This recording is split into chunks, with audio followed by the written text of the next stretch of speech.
Imagine a city reduced to rubble, where every street corner, every building, every single room is a battlefield. This isn't a scene from a dystopian movie. This was the reality of the Battle of Stalingrad, one of the most brutal and pivotal confrontations in human history. In the summer of 1942, Hitler's war machine, the German Sixth Army, set its sights on Stalingrad. Why this city? It wasn't just about its name, though capturing Stalin's namesake city would have been a massive propaganda victory. Stalingrad was a crucial industrial hub on the Volga River. Capturing it would cut off vital supply routes for the Soviet Union, secure the German army's flank as they pushed towards the oil fields of the Caucasus, and deal a devastating blow to Soviet morale. The initial German assault was overwhelming. The Luftwaffe, Germany's air force, bombed the city relentlessly, turning vibrant neighborhoods into a hellscape of fire and twisted metal. It's estimated that in the first week of bombing alone, tens of thousands of civilians perished.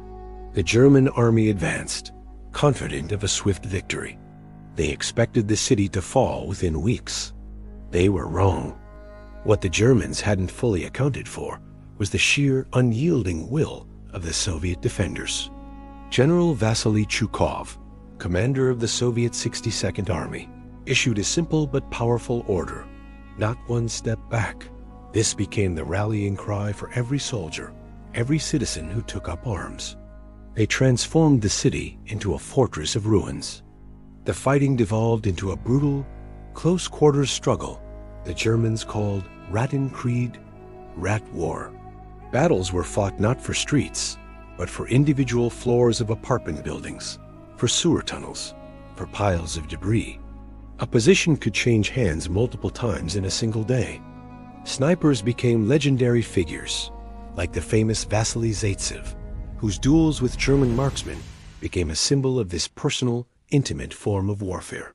Life expectancy for a new soldier arriving at the front was sometimes less than a day. The fighting was savage, relentless, and took a tremendous toll on both sides. As the brutal Russian winter began to set in, the tide started to turn. The Germans, ill-equipped for the freezing temperatures, found their machinery failing and their soldiers suffering from frostbite and starvation. They had stretched their supply lines thin, confident of a quick victory that never came.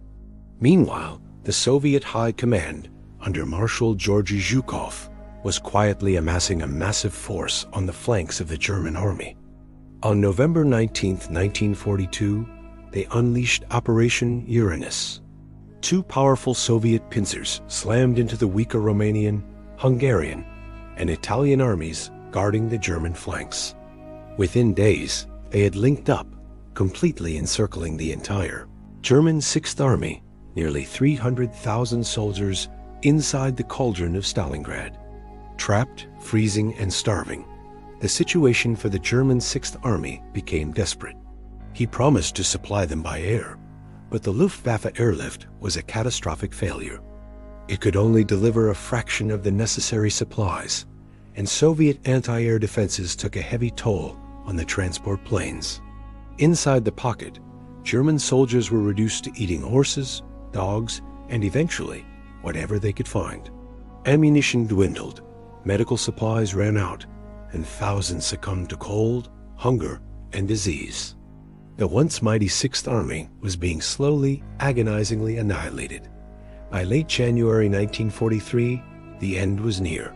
The Soviets split the German pocket in two and relentlessly squeezed the remaining defenders. On January 31st, a demoralized and defeated General Paulus surrendered, defying Hitler's orders to fight to the last man and commit suicide. A few days later, on February 2nd, the last pockets of German resistance fell silent. The Battle of Stalingrad was over. The cost was staggering. The Axis powers suffered around 850,000 casualties, killed, wounded, or captured. The Soviet Union's losses were even higher, estimated to be over 1.1 million, including a huge number of civilian deaths. The city of Stalingrad was almost completely destroyed. But the victory, however costly, was a monumental turning point in World War II. It was the first major, undeniable defeat for Hitler's army on the Eastern Front, shattering the myth of German invincibility. It stopped the German advance into the Soviet Union and allowed the Red Army to seize the strategic initiative, an advantage they would never again relinquish. From Stalingrad, the long, bloody road to Berlin began. The battle demonstrated the incredible resilience of the Soviet people and the strategic brilliance of their military leadership. It became a powerful symbol of endurance and sacrifice against overwhelming odds. The ruins of Stalingrad weren't just the grave of the German Sixth Army. They were the beginning of the end for the Third Reich. The story of Stalingrad is a stark reminder of the horrors of war and the incredible human capacity for both destruction and resilience. It's a chapter of history written in blood and courage, one that shaped the world we live in today.